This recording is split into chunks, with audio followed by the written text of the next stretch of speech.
नमस्कार मित्रांनो, आमच्या चॅनेलवर तुमचे स्वागत आहे। आज आम्ही तुम्हाला छत्रपती शिवाजी महाराजांबद्दल माहिती देण्याचा प्रयत्न करू। आवडल्यास आम्हाला कळवा। कृपया आमच्या चॅनेलला सबस्क्राईब करायला विसरू नका। कृपया शेअर आणि लाईक करा। आपल्या भारत मातेने अनेक वीरांना जन्म दिला आहे आणि त्यांच्या जन्माने आपली मातृभूमी पावन झाली आहे। आपण महाराजाधिराज श्री छत्रपती शिवाजी महाराज आणि त्यांच्या इतिहासाची माहिती जाणून घेऊया। छत्रपती शिवाजी महाराज भोसले 1630 ते 1680 हे एक महान भारतीय राजा आणि रणनीतिकार होते। महाराजांनी 1674 मध्ये पश्चिम भारतात मराठा साम्राज्याचा पाया घातला। त्यासाठी महाराजांना मुघल साम्राज्याचा राजा औरंगजेबाशी लढावे लागले। एवढेच नाही तर विजापूरला आदिलशहा आणि इंग्रजांशीही लढावे लागले। 1674 मध्ये रायगड येथे महाराजांचा राज्याभिषेक झाला आणि ते मराठा साम्राज्याचे छत्रपती झाले। छत्रपती शिवाजी महाराजांनी त्यांच्या शिस्तबद्ध आणि सुव्यवस्थित प्रशासकीय घटकांच्या मदतीने एक कार्यक्षम प्रगतिशील प्रशासन स्थापन केले। त्यांनी युद्धशास्त्रात अनेक नवनवीन शोध लावले आणि गनिमी कावा युद्धाची एक नवीन शैली, शिवसूत्र विकसित केले। त्यांनी प्राचीन हिंदू राजकीय व्यवस्था आणि न्यायालयीन शिष्टाचाराचे पुनरुज्जीवन केले। छत्रपती शिवाजी महाराजांचा जन्म। छत्रपती शिवाजी महाराज हे भारताचे महान योद्धे होते। ते मराठा साम्राज्याचे राजाही होते। महाराजांचा जन्म 19 फेब्रुवारी 1630 रोजी शिवनेरी किल्ल्यावर झाला।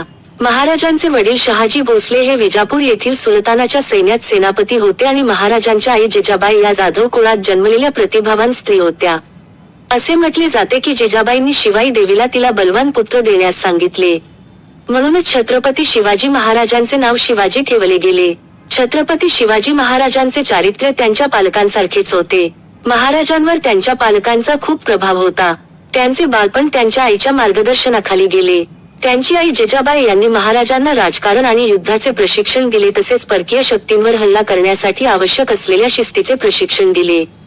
त्यांनी महाराजांच्या शिक्षणाची जबाबदारी घेतली आणि त्यांना युद्धकलेचे शिक्षण दिले। एवढ्या लहान वयातही महाराजांना हा सारा प्रसंग समजू लागला होता। त्यांच्या हृदयात स्वराज्याची ज्योत पेटली। त्यांना स्वतःचे राज्य उभे करायचे होते। महाराजांना आपल्या राज्याला स्वातंत्र्य मिळवायचे होते। महाराजांसोबत काही शूर आणि खरे मित्रही होते, ज्यांनी महाराजांना स्वराज्य स्थापनेसाठी मदत केली। स्वराज्य निर्माण करण्याची इच्छा। महाराजांचा जन्म शिवनेरी येथे झाला। शिवनेरी सोबतच त्यांचे बालपण माहुली आणि पुण्यात गेले। शहाजी महाराजांनी संपूर्ण महाराष्ट्राचा कारभार छत्रपती शिवाजी महाराज आणि जिजाबाई यांच्याकडे सोपवून त्यांना पुण्याला पाठवले। जहांगीरी व्यवस्था दादाजी कोंडदेव आणि शहाजी राजांनी नियुक्त केलेल्या काही निष्ठावंत सरदारांची देखरेख करत असे। आई जिजाबाईप्रमाणे छत्रपती शिवाजी महाराजांमध्येही कणखरपणा, देशप्रेम आणि कठीण परिस्थितीतून बाहेर पडण्याचे ध्येय होते। या गुणांमुळे छत्रपती शिवाजी महाराज घडले। आईकडून मिळालेली शिकवण आणि प्रेरणा छत्रपती शिवाजी महाराजांना स्वराज्य निर्माण करण्यासाठी प्रेरित करते। स्वराज्य म्हणजे स्वतःचे राज्य। आपल्या स्वराज्याचे रक्षण करायचे असेल तर किल्ले हवेत असे महाराजांना वाटत असे। हे त्यांना लहान वयातच कळले। दादोजी कोंडदेव यांच्या मृत्यूनंतर आता संपूर्ण महाराष्ट्राची जबाबदारी छत्रपती शिवाजी महाराजांवर होती। त्यांनी हळूहळू किल्ले काबीज करण्यासाठी अनेक मोहिमा राबवल्या आणि त्या यशस्वीपणे पूर्ण केल्या।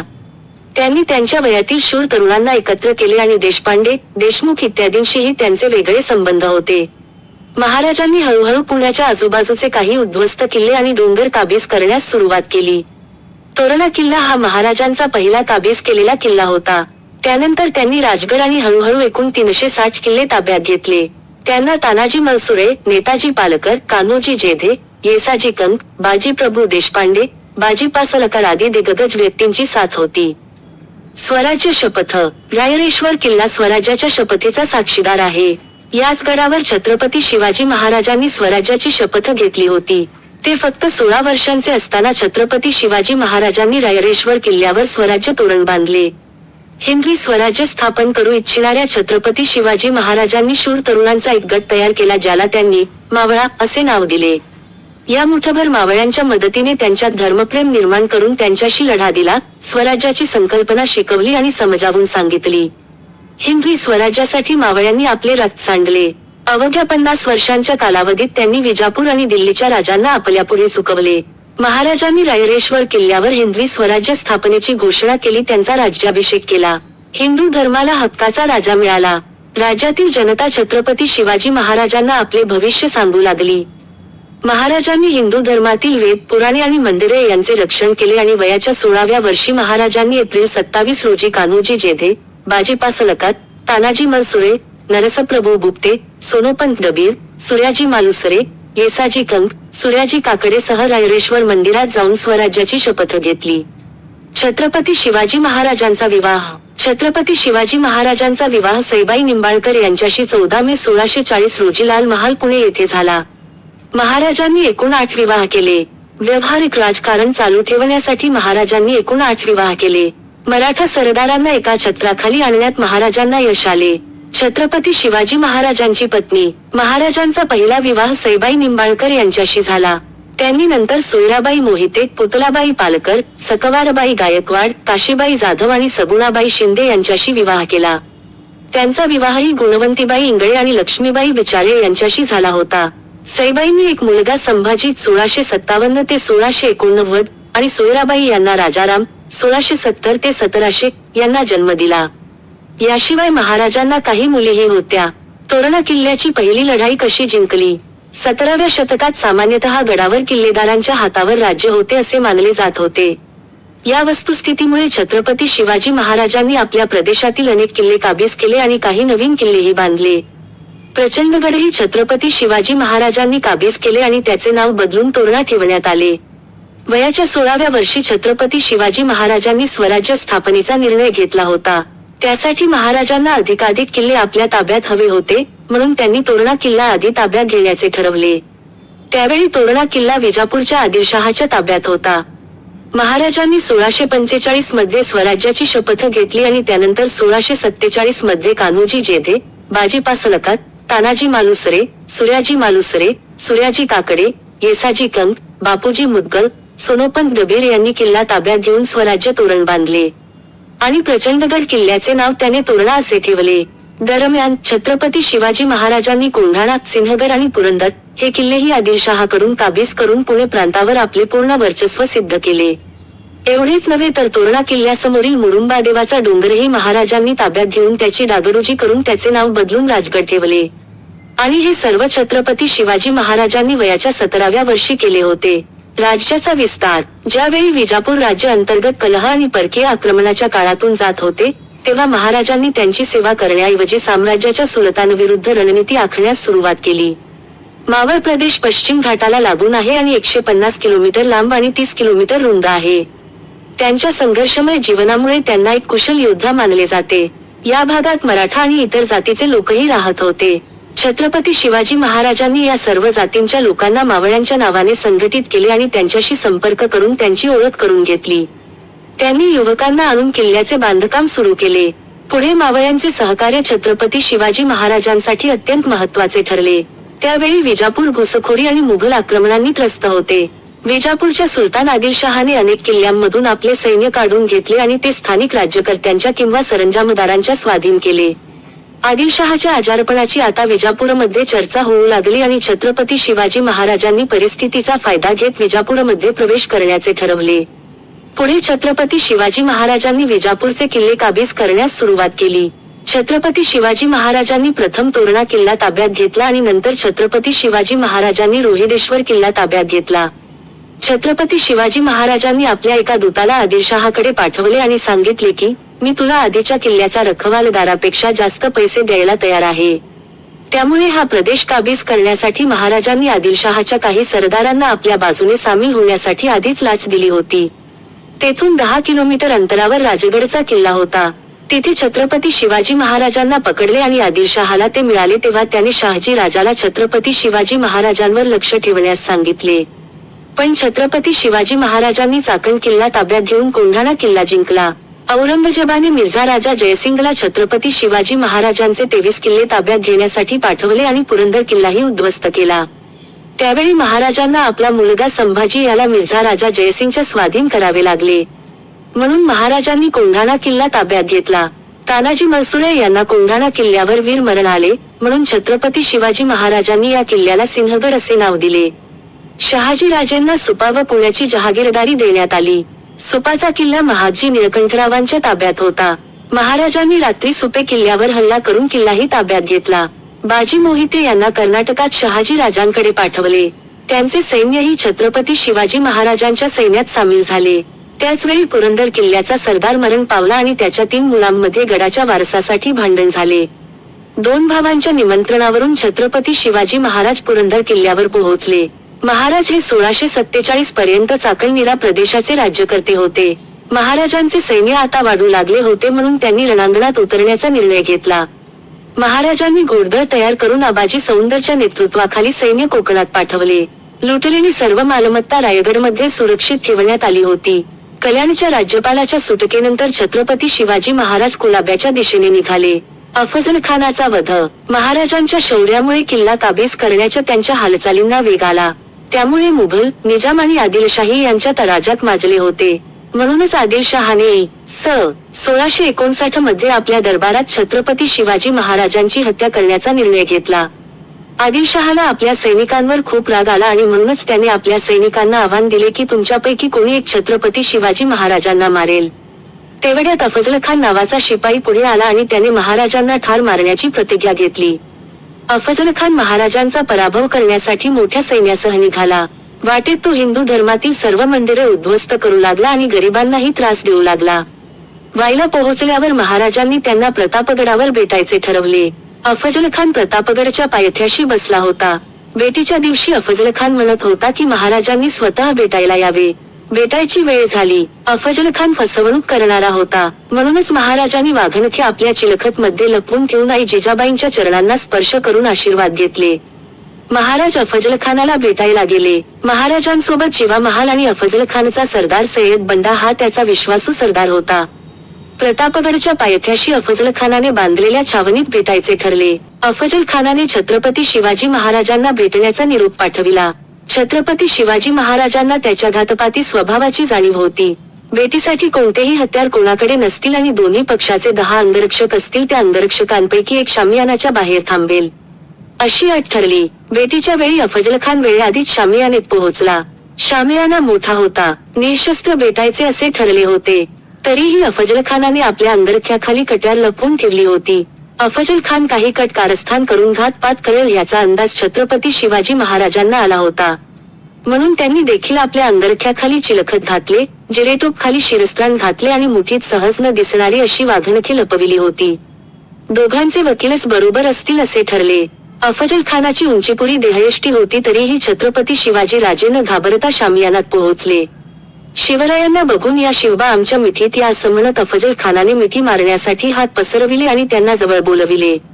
छत्रपती शिवाजी महाराजांनी त्याला मिठी मारली. अफझल खानने त्यांना आपल्या बाहुपाशात घेण्याचा प्रयत्न केला आणि अफझल खानाने लपविल्या कट्याने छत्रपती शिवाजी महाराजांच्या पाठीत वार केला आणि त्यांना आपल्या काखेत दाबण्याचा प्रयत्न केला. छत्रपती शिवाजी महाराज पूर्वीपासून सावध होते. अफझल खानाच्या प्रहाराने छत्रपती शिवाजी महाराजांनी आपल्या मुठीतील वाघनखे काढून त्याच्या पोटात घुसवून त्याच्या आतड्याचं बाहेर काढले आणि त्याला ठार केले. अशा प्रकारे छत्रपती शिवाजी महाराजांनी अफझल खानाचा आपल्या बुद्धी कौशल्यतेने वध केला. अफझल खानाने दगा दगा म्हणत आकांत केला. त्याच्या आवाजाला ऐकून बाहेर उभारलेला सय्यद आत आला. अफझल खानला ठार झालेले बघून त्याने दांडपट्ट्याने छत्रपती शिवाजी महाराजांवर हल्ला करण्याचा प्रयत्न केला. तोपर्यंत जेव्हा महालाने त्याच्या वाराला निष्फळ करून त्याच्यावर मागून हल्ला करून सय्यदला ठार मारून छत्रपती शिवाजी महाराजांच्या प्राणाचे रक्षण केले. होता जेव्हा म्हणून वाचला शिवा असे म्हणतात. झाडीत लपलेल्या सर्व मावळांनी अफझल खानाच्या सैन्यावर हल्ला करून त्यांना पळवून लावले. अफझल खानाचा मुलगा फजल खान आणि त्याचे काही सैन्यही वाईच्या मुख्य छावणीत पोहोचले होते. परंतु छत्रपती शिवाजी महाराजांचा हा पराक्रम पाहून संपूर्ण सैन्य, हत्ती आणि घोडेस्वार सोडून ते पळून गेले. पन्हाळा वेढा. अफझल खानाच्या हत्येने आदिलशाही दरबारात खळबळ उडाली आणि छत्रपती शिवाजी महाराजांच्या पराक्रमाची गाथा विजापुरातही पोहोचली होती. त्यामुळे आता आदिलशाही आणि मुघलांचे हाल होत असताना त्यांना छत्रपती शिवाजी महाराजांची खूप भीती वाटत होती. आदिलशाहीने लवकरात लवकर छत्रपती शिवाजी महाराजांना वाटेतून काढण्याचे ठरवले. अफझल खानाच्या वधानंतर छत्रपती शिवाजी महाराजांनी कोल्हापुरातील पन्हाळा किल्ला जिंकला. आदिलशाहीला हा एक वेगळाच धक्का होता. वाई ते पन्हाळा पर्यंतचा मोठा भूभाग आता मराठा साम्राज्यात सामील झाला होता. छत्रपती शिवाजी महाराजांना रोखण्यासाठी अफझल खानाचा मुलगा फजल खान आणि विजापूर येथील रुस्तम ए जमान या दोघांनी मराठा साम्राज्यावर कूच केले. 18 डिसेंबर 1659 रोजी महाराजांनी केवळ 5000 सैनिकांसोबत लढून दोघांचा पराभव केला. या दोघांच्या पराभवाने आता आदिलशाही सैन्य पेटले होते आणि म्हणूनच छत्रपती शिवाजी महाराजांचा पराभव करण्यासाठी आदिलशहाने सिद्दी जोहरला पाठवले. सिद्दी जोहर सोबत 20,000 घोडदळ, 40,000 पायदळ आणि तोफखाना होता. छत्रपती शिवाजी महाराजांनी मिर्झाच्या किल्ल्याला वेढा घातला, पण सिद्दी जोहर मराठा साम्राज्यावर कूच करत असल्याचे कळताच शिवाजी महाराज 2 मार्च 1660 रोजी पन्हाळगडावर आले. सिद्दी जोहरने पन्हाळगडाला वेढा घातला. सिद्धीने पन्हाळ किल्ल्यावर गोळीबार सुरू केला, पण पन्हाळ किल्ल्याची उंची कमी झाल्यामुळे त्याचा उद्देश फसला. सिद्धीने मराठी इंग्रजांकडून लांब पल्ल्याच्या तोफा आणि दारुगोळा खरेदी केले आणि इंग्रजांनी महाराजांशी केलेला शांतता करार मोडून सिद्दी जोहरला मदत केली. 10 मे 1660 रोजी सिद्धीने पन्हाळगडावर पुन्हा गोळीबार सुरू केला. वेढा इतका गंभीर होता की महाराजांना वाटले की पाऊस जवळ येत असल्याने हा वेढा फार काळ टिकणार नाही. मात्र सिद्दी जोहरने पाऊस टाळण्यासाठी तिच्या छावणीवर गवत टाकण्यास सुरुवात केली होती. छत्रपती शिवाजी महाराजांच्या पराक्रमामुळे आदिलशहा संतापला, म्हणून आदिलशहाने मुघलांची मदत घेतली आणि औरंगजेबाने शाहिस्तेखानला 77,000 घोडदळ आणि 30,000 पायदळ स्वराज्यावर आक्रमण करण्यासाठी पाठवले. पण आता आपले स्वराज्य धोक्यात आले होते. एका बाजूला सिद्धी आणि दुसऱ्या बाजूला शाहिस्तेखान. 9 मे 1660 रोजी शाहिस्तेखानाने पुण्यातील लाल महालात तळ ठोकला. त्याच लाल महालात जिथे आपले छत्रपती शिवाजी महाराज लहानाचे मोठे झाले, जिथे जिजाबाईंनी छत्रपती शिवाजी महाराजांना संस्काराची शिदोरी दिली, आता शाहिस्तेखान त्याच लाल महालात ठार मांडून बसला होता. त्याने तेथील लोकांवर अत्याचार करण्यास सुरुवात केली. वेढा तीव्र झाल्यावर नेताजी पालकरांनी थेट विजापूरवर हल्ला केला, पण विजापूरच्या सैन्याने त्यांचा पराभव केला. आता जिजाबाईंना शिवबाची फार काळजी वाटत होती, कारण आता पाऊस सुरू होणार होता आणि वेढा होण्यास जवळपास 3 महिने बाकी होते. म्हणून जिजाबाईंनी स्वतः शस्त्र उचलून पन्हाळ्याचा वेढा तोडण्याचा निर्णय घेतला, पण नेताजी पालकरांनी जबाबदारी घेतली.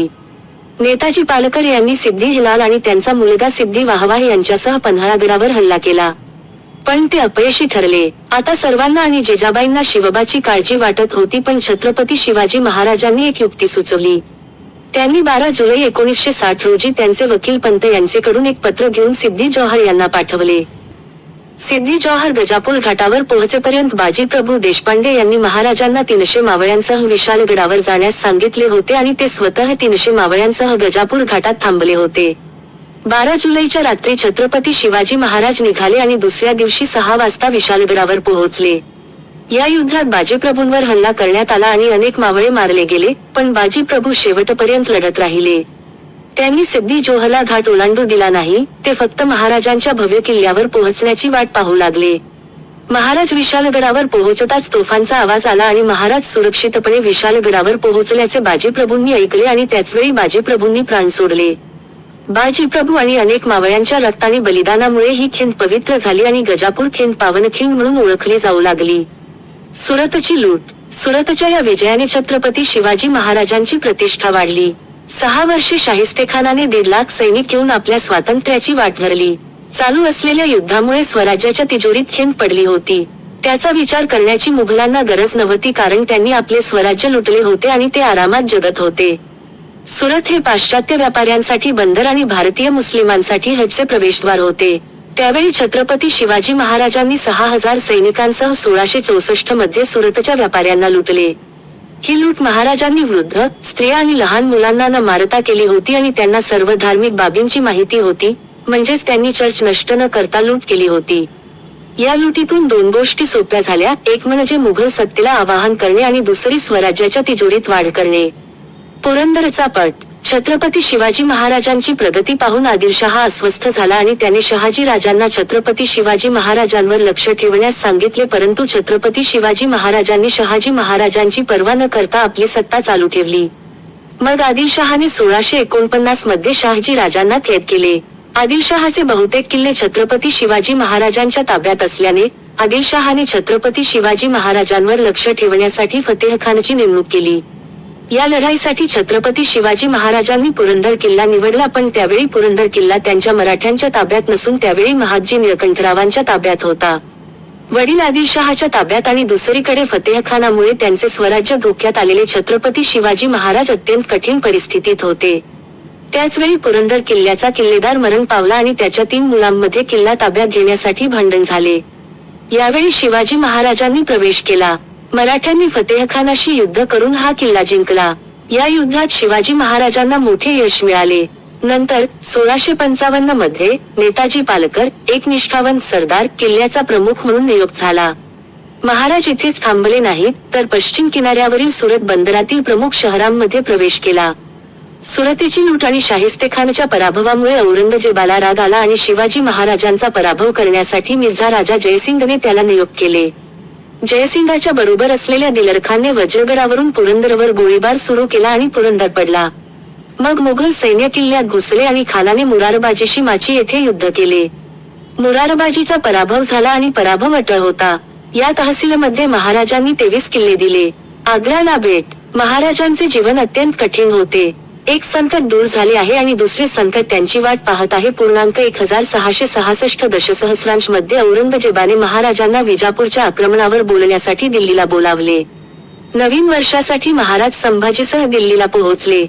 मात्र दरबारात पोचल्यावर औरंगजेबाचा अपमान त्यांना सहन झाला नाही, म्हणून ते ताबडतोब दरबारातून निघून गेले.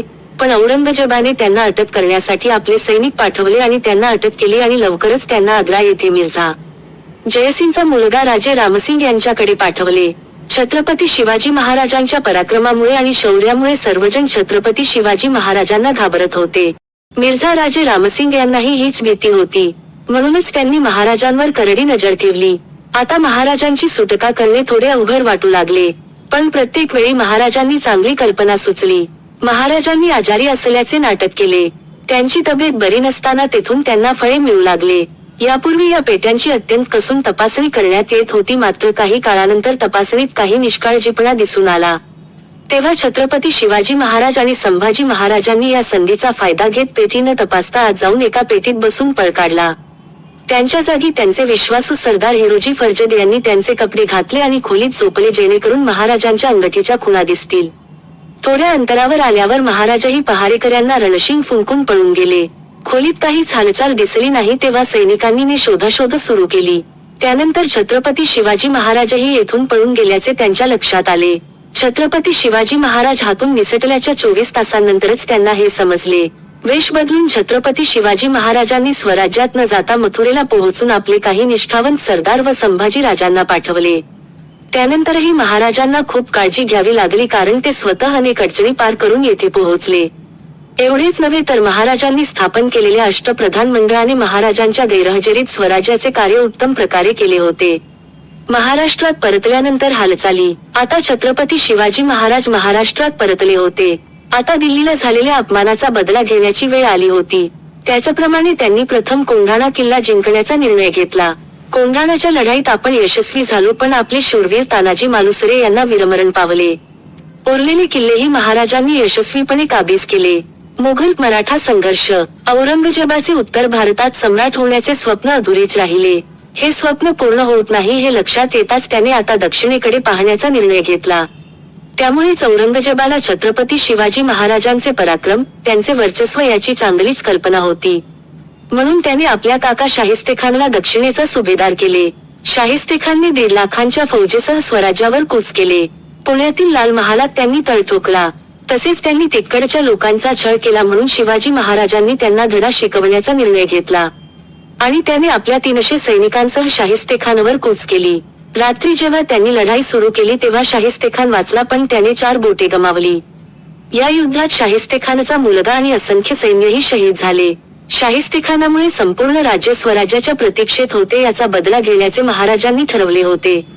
महाराजांनी सुरतेचा पाडाव करण्याचा निर्णय घेतला.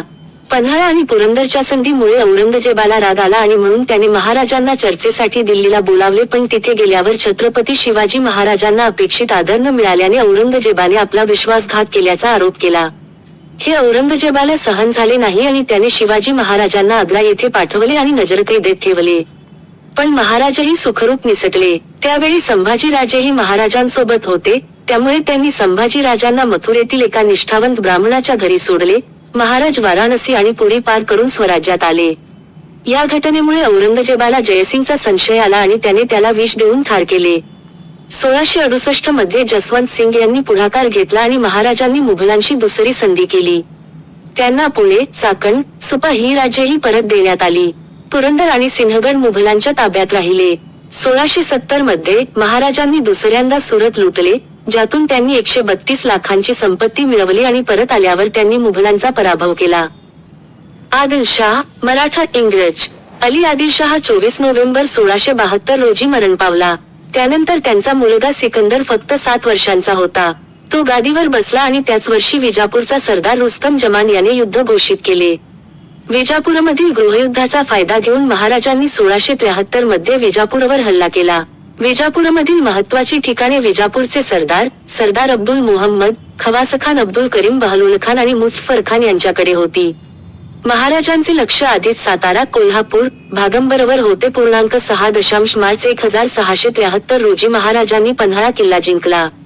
मोघल आणि विजापूरच्या सरदारांनी युती करून मराठ्यांवर हल्ला केला, पण मराठेही न घाबरता पळून गेले. ठाणे, लक्ष्मेश्वर, संपगाव, बंकापूर, खोबरी आदी ठिकाणी लुटमार करण्यात आली. तिकडे कोकणात महाराजांनी मुघल आणि सिद्धींचाही भूस्खलनाने पराभव केला, पण दौलत खान हा मराठा सैन्याचा अधिकारीही युद्धात जखमी झाला. इंग्रज सिद्धी आणि मराठे यांच्यात मध्यस्थी करण्याचा प्रयत्न करत होते, परंतु महाराजांनीही मध्यस्थी करण्यास नकार दिला. हे लक्षात घेऊन इंग्रजांनी सिद्धी आरमार मुंबईत बंद केले. राजापूर व इतर ठिकाणच्या गोदामांच्या लुटीची भरपाई ही इंग्रजांची प्रमुख मागणी होती. जंजिरा किल्ला मराठ्यांच्या ताब्यात जाऊ नये असे इंग्रजांना वाटत होते, पण व्यापार आणि मुक्त संचार व्हावा म्हणून त्यांना मराठ्यांना भेटावे लागले. शेवटी 1674 मध्ये इंग्रजांनी महाराजांशी संधी केली. रामदास छत्रपती शिवाजी नातं. द्रोणाचार्य आणि एकलव्याप्रमाणेच रामदास स्वामी आणि शिवाजी महाराजांचे नातेही अगदी सारखेच होते. रामदास स्वामींनीही महाराजांना हिंदवी स्वराज्य स्थापनेची प्रेरणा दिली. छत्रपती शिवाजी महाराजांना रामदास स्वामींबद्दल नितांत आदर आणि प्रेम होते, तर रामदास स्वामींना महाराजांबद्दल आदर आणि अभिमान होता. 15 ऑक्टोबर 1678 रोजी महाराजांनी समर्थांना पत्र लिहिले. या पत्रांमध्ये महाराजांनी समर्थांप्रती असलेली निष्ठा, त्यांच्याबद्दलचा आदर, त्यांच्यावरील प्रेम व्यक्त केले होते. 11 मारुतीच्या स्थापनेनंतर समर्थांनी महाराजांकडे आदिलशाहीचा काही भाग मागितला होता. शेवटच्या मोठ्या अंकात महाराजांना तो वाटा जिंकायचा होता. राज्याभिषेक. छत्रपती शिवाजी महाराज हे हिंदवी साम्राज्याचे राजे होते, यात शंका नाही, परंतु तत्वतः त्याचे स्थान राजा किंवा सम्राटासारखे नव्हते. ते अभिषिक्त राजा नसल्यामुळे त्यांना व त्यांच्या सहकाऱ्यांना राज्य करताना अनेक गैरसोयींचा सामना करावा लागला. शिवाय महाराजांनी कितीही संपत्ती मिळवली किंवा त्यांचे सैन्य किंवा नौदल कितीही मजबूत असले तरी ते मुघलांचे जमीनदार होते. विजापूरसाठी ते एका व्यापाऱ्याचे बंडखोर मुलगे होते.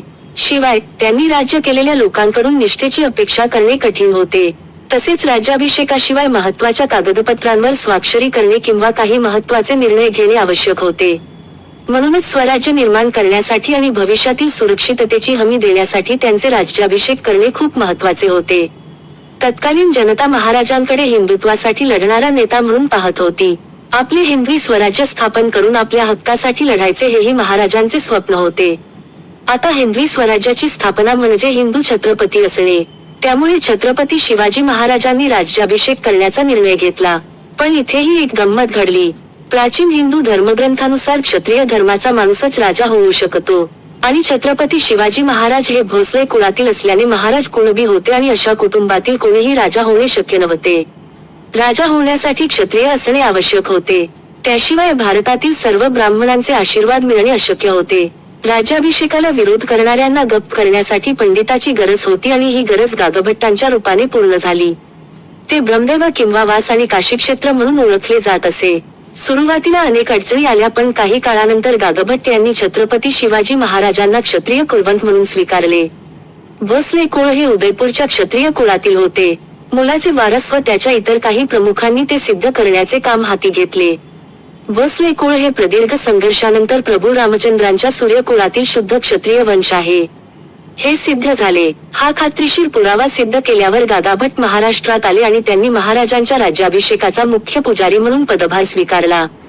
त्यानंतर 6 जून 1674 रोजी रायगडमध्ये महाराजांचा राज्याभिषेक झाला. राज्याभिषेकानंतरच्या मोहिमा. राज्याभिषेक सोहळा पार पडला, पण महाराजांच्या प्रमुख समर्थक जिजाबाई काही दिवसातच मरण पावल्या. कर्नाटकात परतण्याचा निर्णय घेताना महाराज कोणालाच घाबरले नाहीत.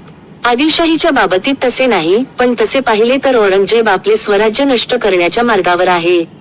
त्यामुळे देवाने कोणतेही संकट निर्माण केले नाही, पण संकट आलेच तर दक्षिणेत काही सैन्य असणे अत्यंत आवश्यक होते. दक्षिण मोहिमेत महाराजांनी गोवळकोंडाच्या कुतुबशहाकडे मदत मागितली होती. छत्रपती शिवाजी महाराजांचे सावत्र बंधू व्यंकोजी राजे यांच्याकडे कर्नाटकात जहांगीरदारी होती, त्यामुळे महाराजांनी त्यांना स्वराज्य उभारणीत मदत करावी असा त्यांचा हेतू होता.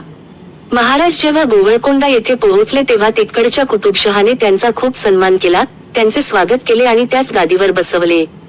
चेन्नईच्या दक्षिणेला असलेला जंजी किल्ला रायगडाइतकाच मोठा आणि महत्वाचा होता.